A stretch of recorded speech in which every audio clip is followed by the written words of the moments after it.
No introduction to extends to an implementation inheritance would be complete without a discussion of a topic near and dear to my heart, namely encapsulation. So as a motivating example, I want to talk about some questions that popped up on Piazza over the weekend for Project 1B. So in this project, you're building an autograder for Part 1A, and students in writing tests start asking questions like this. How can we check the length of student array deck? I'm trying to find a bug about the resizing method, but I don't know how to say the length. Student array deck.length nor student array.length is working, either of these. So I don't know how to check whether the array can expand to double its capacity or not. Okay. Another, private access in given classes. I wanted to test whether resizing and downsizing is working properly, but when I try to call arrays.items.length, the compiler yells at me, saying items is a private variable. Is there any way around this, or should we just not test this? Or, can we assume these things about student array deck? Can we assume it has next front equals 4, next last equals 5, or starting array and starting array 7 of 8? Okay. So these are interesting questions. And the answer is no. You shouldn't be trying to look inside student array deck at all. In fact, one thing that's very important about Java, and indeed in programming in general, is that you should never be trying to look inside of classes, right? The idea is that they should hopefully have some really clean interface, that an array list deck has a set of operations you can call, and you're not supposed to be mucking with the internals. And in fact, that's what the private keyword does. It avoids that temptation by syntactically forcing you not to do it. So when you're using a class, sometimes programmers want to get a handle of what's inside there, right? It's like you're programmers, right? It's like someone who knows how to, I don't know, work on cars. You want to know what's inside of there. You want to know how every little piece works, perhaps. But in this case, because our programs are going to get larger and larger as we build huge projects, we want to avoid that temptation. You don't want to be looking inside. And even when you're writing tests, even when you're doing these tasks, you usually don't want to peer inside. Maybe a little later we'll talk about how you can test those little pieces in a nicer way. But the key point here is that it's a terrible idea in almost all circumstances to want to look inside of the internals of a class. And I love this about Java. I love the private keyword. It does so many things that are good for you as novices to avoid shooting yourself in the foot. You can't access the internals of classes. It has static typing, those kind of things. I love those features of Java. Okay? Now, that brings us to a bigger point. Anytime you're writing programs, right? And especially whenever you're learning, while you're here in our introductory sequence, the thing you're going to be grappling with is complexity. So when I'm working with a student and they're stuck, the thing that they're having problems with, sometimes it's like computer setup, sometimes it's some minor syntactical thing, but almost always, the thing that separates the students who are really struggling from the students who are blowing it out of the water is this notion of being able to break down programs and manage the complexity, right? When you're writing 1,000 lines of code, you cannot have a huge amount of complexity in your code. You need to make it small enough to fit in your brain, right? I'm not smart enough, you're not smart enough, nobody in this class is smart enough to write code that is extremely complex. And your goal in writing programs should always be to manage complexity. So how do you do that? Well, one way is to set up these nice clear abstraction barriers to create a hierarchy, right? It's like this class, when I'm teaching it, I don't think about lab assistant attendance. I actually don't quite know how it works, right? But that's fine. It's a thing that if I were to learn all of those details, it's just not a good use of my time, and I'm tempted to muck with it, but maybe somebody else knows how to do it better than me, right? You want these clear abstraction barriers that as you build these big pieces, the person operating at this high level of abstraction should not be thinking about what's below. Okay? There's another nice quote about designing, or this notion of designing for change. Maybe I'll actually add this as a reading, but in this writing, the author says, it's a good idea, obviously, in the OOP paradigm to organize programs around objects, right? You let your objects decide how to do things. I let my TAs decide how to track lab assistants, for example. But an important thing about all of this is that we hide information that others don't need, right? And why this is designing for change is it means that, ideally, my TAs can change however lab assistant attendance works, and it's not going to affect me, right? There's no moving parts at the high level abstraction that I operate as a professor of the class that depend on those details. Just as your programs, right? Your top-level programs should never, ever depend on these low-level details. And if they're doing that, there's just too much to think about, right? You can't keep track of it all. That's why global variables are a bad idea, all of that, right? You don't want all this coupling. You want everything to be clean. You want these perfect, beautiful abstraction barriers, okay? And that is, more than anything, the thing that all of the projects are trying to teach you is this, right? That is the subtle underlying point. The reason we're making you build these big projects is that you have to do all these little things in order to keep the complexity under control, okay? So what does this have to do with extends? Well, it turns out that this notion of keeping everything in tight little abstraction barriers, it doesn't necessarily play super well with extends, okay? So let me formalize that notion of nice, clean abstraction barriers. So I'm going to introduce a term module that you'll sometimes hear. So a module is just a set of methods that work together as a whole to do something, right? And we'll say that a module is encapsulated if its implementation is completely hidden, and the only way that you can access it is through a beautiful documented interface, okay? So slist, for example, it has these set of methods that have really descriptive names, and ideally the code, we did okay with comments, but ideally the code should have pretty good comments so someone knows exactly what they're getting, okay? So there's no notion that when you're using an array-based list, an A list, that there happens to be an array underneath it, right? That is not part of the documentation for the most part. Or like with ArrayDeck, right? For ArrayDeck, there's just nothing about arrays in the specification. It's in the name, so maybe you as a human being know, okay, there's probably an array in there. But the interface does not let you touch the array. You can't do any of these things. It is impossible. It is a nicely encapsulated class.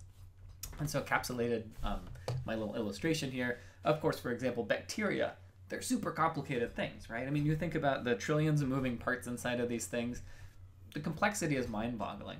But from the outside, we don't really have to think about all these internals, about the DNA floating around and transcription factors and whatever all that, right? From the outside, it's a little piece of goo that floats around and we don't like them. Sometimes we do like them, you know, depends on the bacteria. So just so, your slist should be, from the outside world, a little box, and you can push buttons and it does stuff, but you shouldn't be thinking about what's happening inside of it, okay? And one of the testing philosophies in unit testing is that. You're not digging inside of it. Okay? Now, why is it that extends breaks encapsulation? I'm going to give an example, okay? I mean, maybe I'll say at a high level, right? Obviously, if you extend another class, your class gets access to all of its methods that are public, at least, and that can lead to some funny things, okay? Because there's some, well, I'm just going to give you an example, right? All right. So let's suppose we have a dog class, right? It is nicely encapsulated. What does a dog do? Well, it barks, right? I could say bark, system.println bark. And if I want to bark many times, well, there's another argument where I give it a number, and it will bark, call its own bark method many times. Okay, nice class. If you wanted to document this thing, you could write the bark class, barks once. The bark method barks once. The bark many class barks n times. That's all you might need to say. Okay? Let's suppose we implement dog a different way, like this. Okay? So I could, instead of having a bark method here and a bark many method like this, I could just flip the behavior. I could make it so that instead of the bark many method calling bark, it's the other way around. So in this case, the bark many method, it barks n times. And if you want to just bark, that's the same thing as barking many one time, okay? So these two programs are exactly the same. And if we think about this as a nicely encapsulated class, from the outside, you would not know if it's doing this or this. These are exactly the same functionality. It's purely a question of the aesthetics of the dog class designer, okay? Now let's suppose we introduce a new type of dog called a verbose dog, okay? What does a verbose dog do? Well, it extends dog, and it overrides the bark mini method. And it starts by saying system.out.println as a dog, I say, and all of this right here, okay? And so when you run this code, it does something. So I want you to think about it a little.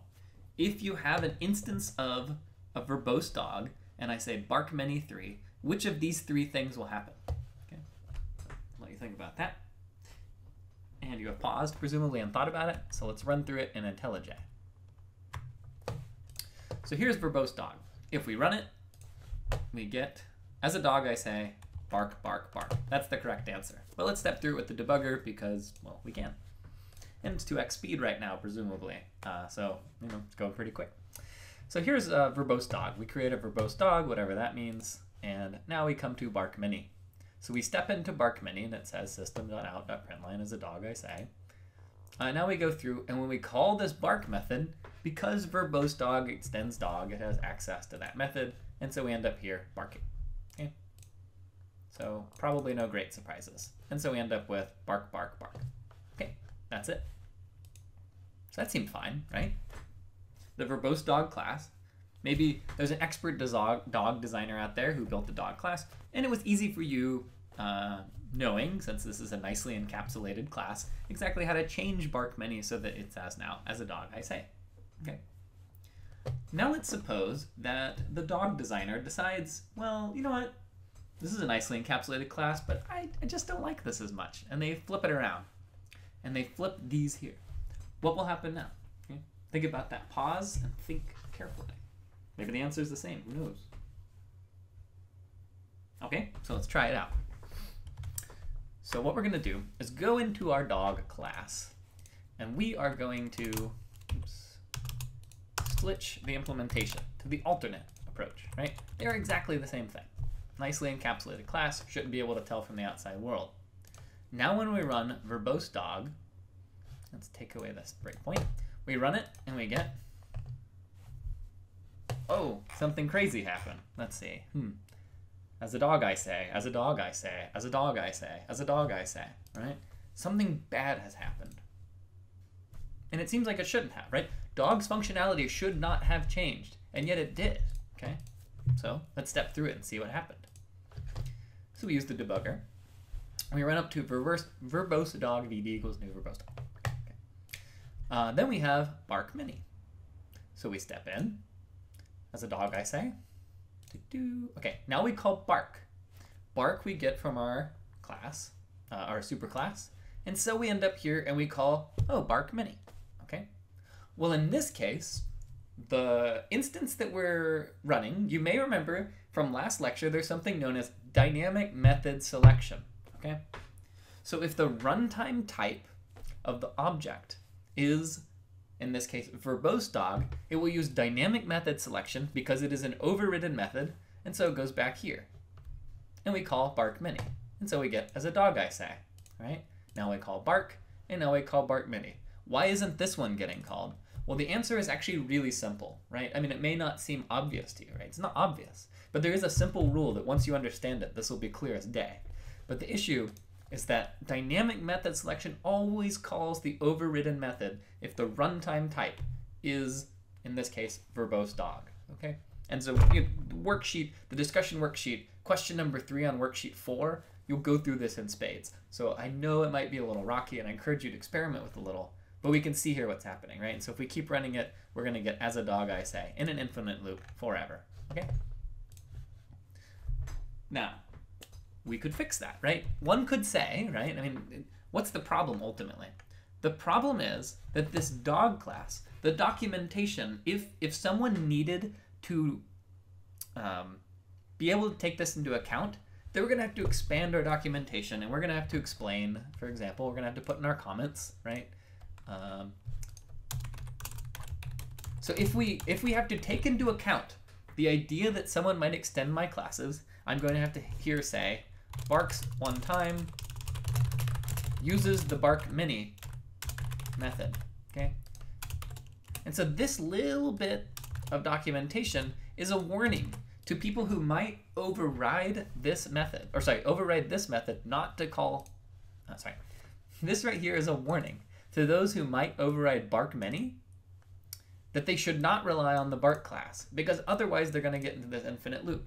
And I know that's hard to understand, and that's an issue, right? It's ridiculous that we should have to be thinking about this when we're writing programs. It is too hard to write complicated programs, and if the kind of thing you have to think about is this, right? Like, if I have to start putting here a warning, do not override this method.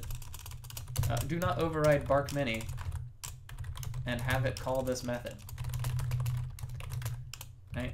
I could warn the person using my class, but this is a huge pain. It's horrible. Like, this should just not be the way programming feels. It should never feel that complicated. And one of the dangers of extends is that it breaks the beautiful encapsulations that we get otherwise. Now, I'm not saying extends is a bad thing, but it is very easy to run into strange issues like this. You can abuse it in all kinds of ways. We saw that shower bathroom example. We saw now this example where encapsulation is being broken in a way that causes an infinite loop. Okay, so extension, I mean, this is a pretty deep topic, and people argue about this a lot, but I want to give you a heads up that when you're using extends, you need to really think about it. Do I really need to be do I really need to be inheriting the implementation or not? Is it actually useful to me in a way? Okay, so comes with practice.